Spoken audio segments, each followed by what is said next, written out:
Mario 64, a revolutionary game, you could say, because sure, Mario is known for his 2D stuff, but when he jumped into 3D Mario 64, it went out of the water. It was crazy. It revolutionised what 3D games were. And then, in 2004, they put it on the DS. And recently, they remade it again, with the 3D All-Stars. And they also put it on Virtual Console and for the Wii and Wii U. But today we're not going to talk about that. Today we're not going to play a game, we're going to be looking about a footnote, a small little footnote that could have been huge in the gaming industry, which is the story of an untold sequel of Super Mario 64, which goes by the name Super Mario 128. Now I've been looking at this story for like 5 years now. I wanted to tell it one day, you know what I mean? I had to redo some research for this again because I forgot all about it. I remembered some parts of it, but I probably will get some parts off. Yeah, this is the story of Super Mario 128. Let's go!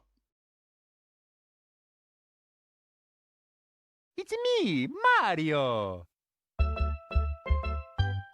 Look back at 1997. I wasn't alive then, so I don't know what it was like back then. I heard it was radical, dude. When Mario 64 was released, it was going crazy against the world. There was also Bubsy 3D, but we don't talk about Bubsy 3D. Bubsy is a mess. But that's beside the point. Mario 64 was doing big, okay? It was selling out. It was doing crazy. But it was because of the PlayStation. Not really, but whatever. So then there was rumours, right? The rumours were about Luigi Mario 64, but whatever. No, you don't hate to listen to that because they are now true. Turns out Luigi was Mario 64 at that time. Mario 128. So July 1997, I believe. Shigeru Miyamoto was on a talk show, and he asked him, okay, so Mario was pretty good, so what comes next? And he goes, what comes next? Super Mario 128. Actually, that's what I want to do. So yeah, it was like a little joke thing. It's like if I was saying, oh, I'm going to do a KTV movie. And then nothing was said, nothing. But then, 1998 come around, and Shigeru Miyamoto confirms that Mario 128 will be coming, and it's already in development.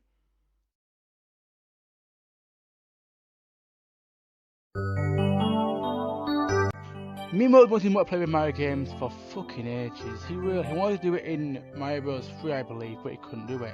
He wanted to do it in Mario World, but he couldn't do it. He wanted to do it in Mario 64, but he couldn't do it. It took until New Super Mario Bros. Wii for him to finally do it. Now, while I play in 3D Mario, we still need to wait for that, but it's plausible, I believe, in my world. 3D Mario multiplayer is plausible because ROM hackers can do it, so if they can do it, then they can do it. And by then I mean Nintendo. But I'm getting sidetracked. 1998, Mario 128 they were talking about it, said, I don't know whether it's going to be a game we've got to have from ground zero, or a game we can work on the basis. So that was the news, is that Mario 128 was confirmed, and it also said it would be done very quickly. So that was exciting, right? A new Mario game, not only is it confirmed, it could be done quickly. Whoa! So when could it be done? Well, you probably know this, but the game got scrapped. Mario 128 got scrapped altogether. But before I talk about it being scrapped, it kinda got released. Kinda not.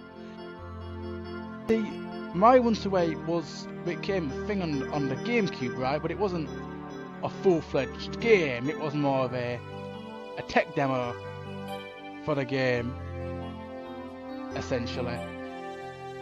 And the tech demo was just mini Marios coming out of blocks of other Marios, and they were committing suicide on each other off the platform. And then it was a disc, and then the disc becomes platforms, and then after a while it becomes a pizza, and it becomes a GameCube disc. And that's why I want to wait for you. But the story doesn't end there, you see. Mario 128 and many Marios, right, on the screen kind of inspired Pikmin to show that you could put many characters on the screen, for example. So that's good. In it also became other games entirely. Mario 128 wasn't a whole waste, it was a thing that never happened, okay? The real Mario 128, which still exists, is scrapped, it's on Miyamoto's computer, and you'll never see it. You'll never see the game. Unless you have some mastermind, and they're able to hack into Nintendo headquarters and find the ROM file and just put the game up. There's no point because the game doesn't actually exist, it's just Mario and Luigi running around on a hard drive. And that's it. Mario running on a hard drive. Nuts. So that's Mario 128 for you. Mario 64 came out, it got big, sequel was planned, but it never came. So Mario Sunshine was done instead. And Mario Sunshine is a nice game actually. I haven't played it, but I've seen many reviews on it. I can probably get to playing it, you know what I mean? But why was Galaxy 2 not in All Stars? It makes no goddamn sense.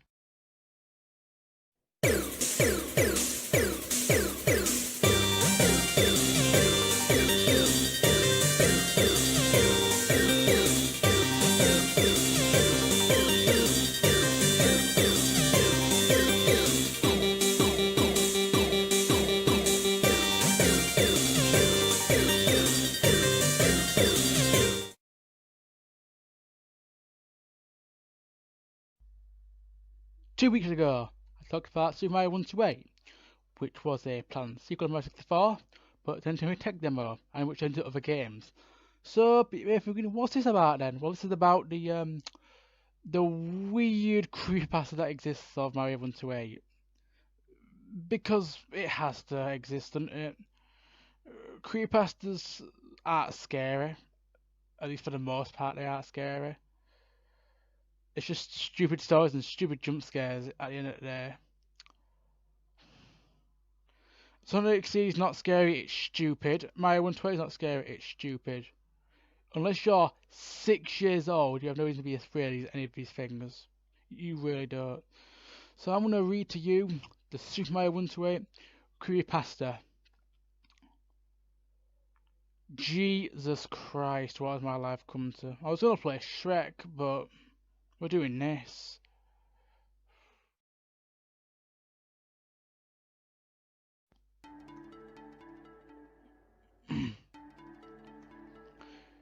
The year is 2005, and Nintendo notices something. Microsoft, Sony, PC Master Race, they've all got something in common. They've all got these gritty, violent games where you go pew pew and bang bang. Nintendo thinks and they go, what if we made Mario like that? Like we took cartoon Mario and made him a motherfucking gangster. What would happen? You know, we give him a gun and we make him fuck on fire. Kinda like GTA. GTM. Grand Theft Mario. So they dabble and they dabble. And then one day, someone finds a wee copy of the game Super Mario 128. Then they open it. They open a disc, put it in a Wii. It goes. The Wii menu comes up. And then the game is on. All you see is nothing but black text and just a title card. Super Mario 128. Then the game starts and it's in a hill desert. And Mario's there. Looks more normal, more human, you could say. Whenever he jumps and lands, he does little grunts like ooh, ah, ooh, ee, ooh, ah. And then you see Toad. Don't know how Toad's gonna sound in this one because I cannot imagine that voice saying this, but he goes, we don't want you here, Mario, anymore. You can fuck off now. So then it ends like that, and then it opens up to a town, and Mario's in a town. He's in Brooklyn, goddammit. He's in a town. He's a midget. He's walking around. There's all these realistic people looking at him, kind of like Mario Odyssey, but more darker. So he's walking and walking, and then he finds a house. It's his house. He then walks, and then you're in the living room, and then Bowser comes, but it's not cutesy, you know, Bowser. It's a realistic dragon lizard motherfucker. And he comes in, he goes, Mario. He goes, Mario, I'm gonna take your soul and kill you. And then Bowser, with his freakishly realistic claw, takes Mario and slices him open. Then the game ends, and all you see is a tombstone with something on it. I forgot what it said. And that's the story of Super Mario 128. Yeah, what the fuck did I just read? None of that makes any goddamn sense. Here's why my own creepypasta makes no goddamn sense. Number 1, Nintendo's always been a family company since the 1960s, since how successful with making Disney cards back in Japan. Why in God's name would they switch it out all of a sudden because other games were getting grittier? There's still a market for games for children, just like how there's still a market for shows for children. Just because more people are turning to gritty stuff in the media does not mean the thing has to go together. Number 2, why would it be on Wii? The Mario 128 tech demo was for the GameCube initially. Why would they get the name and then use it for a Wii prototype? Number 3, what would they really make it that realistic? Like, I know Mario Odyssey is pretty damn detailed in HD, but I don't think they'd ever go that far. They'd never do anything like that. But then again, it's a creepypasta. I like to call it creepy bullshit. This pasta's raw, it's uncooked, and it tastes like shit. Well,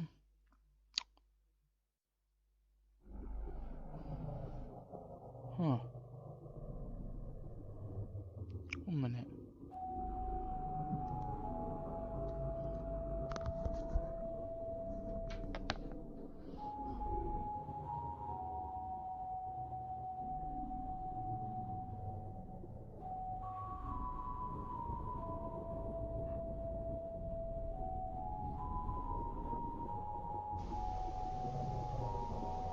Huh.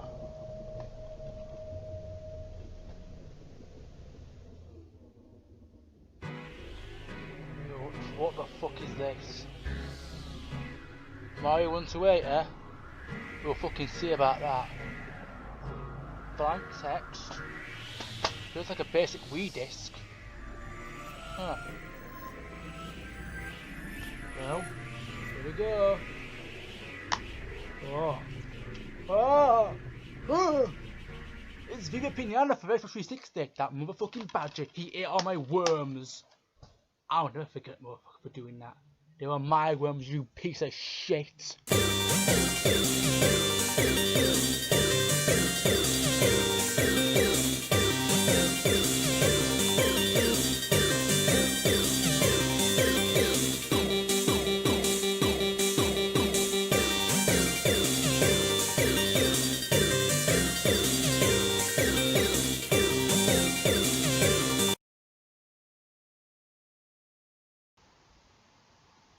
Well, they say 3 times the charm, right? And part 3s are always somewhat good. Then they make part 4s and fuck it all up.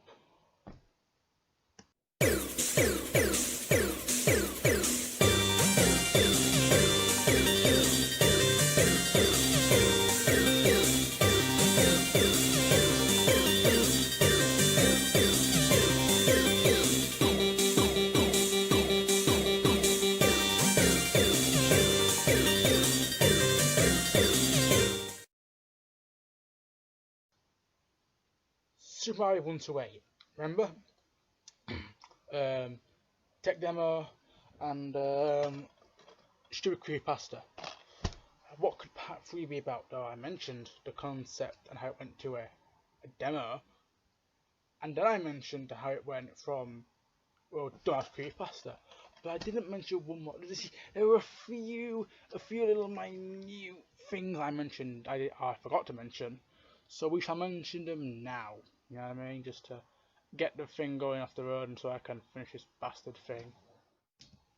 So, one of the things that I didn't mention earlier was Super Mario 64 2. What the hell is Super Mario 64 2 made running? Well, I'll explain it. You see, I mentioned Mario 128, right, and that it was, you know, in 1997. Well, I didn't mention it was called Super Mario 64 2. Before it's called 128. Let's continue with that, shall we? So, from what I remember, okay, it was on 1997, okay, and they weren't going to put it on the GameCube. It was going to be on the D drive, the Nintendo 64 disc drive, which wasn't, I don't think, Nintendo 64. It had more data, and I believe could play CDs. CDs. Jesus Christ. But they still wanted them to play shit, right? You know what I mean? They went around Luigi. But that's not the only thing they wanted. They also wanted 4-player options. I have no idea who the 4 players would be. This is for Mario and Luigi, so I'm just gonna say it. Well, yeah, it was for Mario and Luigi. So I'm just gonna say it was gonna be Toad and Peach, some shit like that. Yeah, they want to see if they could do 4 players, but and then 99 was the running around bullshit on the desktop, and that's that. But I guess I go into detail on how this 4 screen shit would have worked. Well, you know in Mario Kart how the screens like separated by different bits. It would have been like that. I mean, I don't know, I don't make the game, but we can look at New Super Mario Bros. As an example, I suppose, even though that's in 2D, and this is 3D. Very complex, but I know, but best I can do, really. So, remember the creepypasta thing? Yeah, it turns out that had some truth to it. Crazy, I know. Yeah, it turns out in 2003 they was gonna make a Mario 128 and have what would be from Mario Sunshine at that. It was gonna have like a revised Mario 64, if that makes sense. Which, if you think about it, right, that's kind of what this is. So could Mario 128 have been reformed into 64 DS? Huh. But yeah, it was going to be on the GameCube, and I believe it just became Mario 64 DS. You know what I mean? And that's, yeah, it's a revised Mario 64 with new shit in it. So and that's what Mario 128 technically turned into. It became Pikmin, but it also became 64 DS. Now we talk about more shit that I missed out from the creepypasta, my favourite bit. Like, for joke purposes, it's just Viva Pinata, really. You know what I mean? Which is an alright game. I mean, there's a girl and you get to whack her with the shovel, and then she takes the shovel away from you. I should play it again one day. I just can't go over the dramatic of the woman and the badger. If you don't understand, I don't blame you. Yeah, so a few things I missed is, I don't know if I missed it or not, or I revert in different ways, but Xbox and PlayStation 2 were doing good, and then they thought, shit, let's make Mario more realistic, right? You know, shit like that. A few things I missed out was, it was not a desert level, it was a sky level with platforms in the air. Whoopsies, I couldn't give less of a shit. Oh yeah, and you go into Mario's house, but you also have people walking by, like Mario is missing the Mario Odyssey. Cool. On house is called House of Tom Memories. Cool. Very Sharp Claws, Killed Mario. Cool.